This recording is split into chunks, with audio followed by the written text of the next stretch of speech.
Periyar Maniamma Institute of Science and Technology, Thanjavur. Aerospace Engineering with specialization in unmanned aerial vehicle.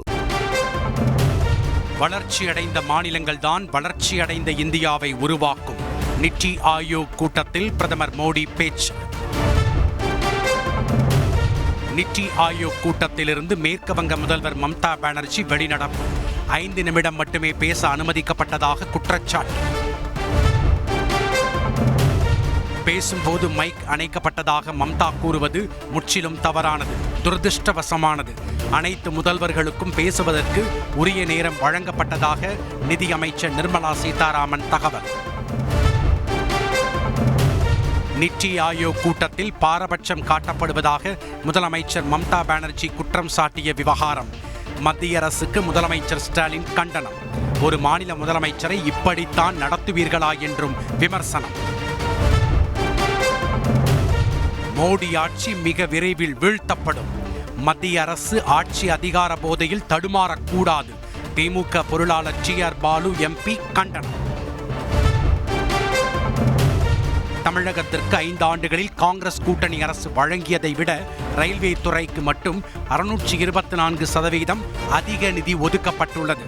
மத்திய இணை அமைச்சர் ஜிதேந்திர சிங் பேட்டி. மக்களுடன் முதல்வர் திட்டம் தொடர்பாக நாகை, வேலூர், திருப்பூர், தூத்துக்குடி, மதுரை மாவட்ட ஆட்சியர்களுடன் முதல்வர் ஸ்டாலின் கலந்துரையாடல். முகாம்கள் வாயிலாக 8,75,000 மனுக்களுக்கு தீர்வு காணப்பட்டுள்ளதாக தகவல்.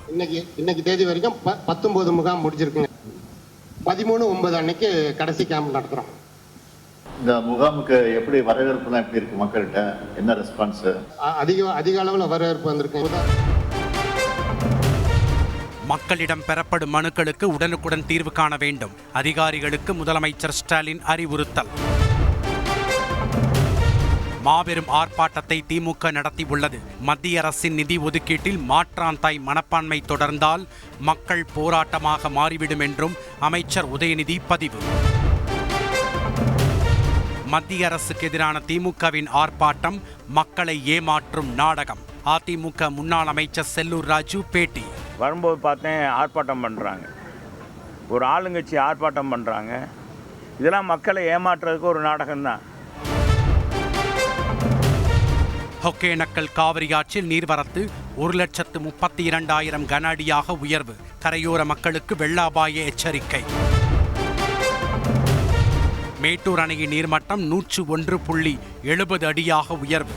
நீர்மட்டம் மேலும் உயரக்கூடும் என அதிகாரிகள் தகவல். மேட்டூர் அணையில் பூஜைக்கு அழைத்து உரிய மரியாதை தரவில்லை என பாமக MLA சதாசிவம் குற்றச்சாட்டு. முதல்வருக்கு நெருக்கமானவராக இருந்தும் தீக்குளிக்கப் போவதாக கூறியதால் பரபரப்பு.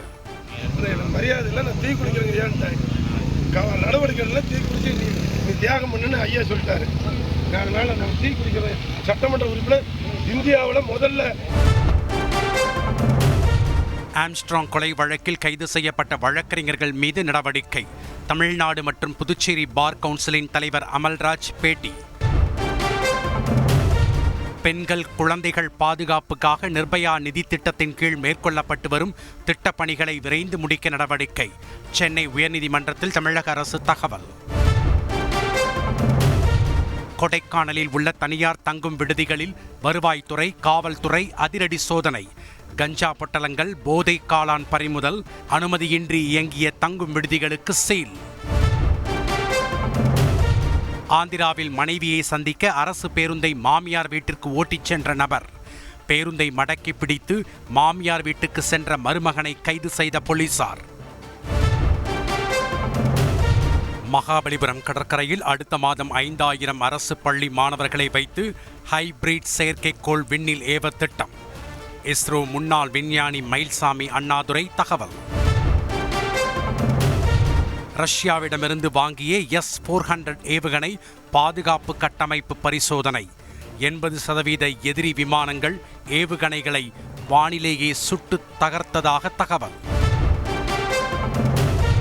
பாரிஸ் ஒலிம்பிக்கில் முதல் தங்கத்தை வென்ற நாடு என்ற பெருமையை பெற்றது சீனா. 10 மீட்டர் ஏர் ரைஃபிள் கலப்பு அணிகள் பிரிவில் தங்கம் வென்று அசத்தல். Periyar Maniamma Institute of Science and Technology, Thanjavur. Aerospace Engineering with specialization in unmanned aerial vehicle.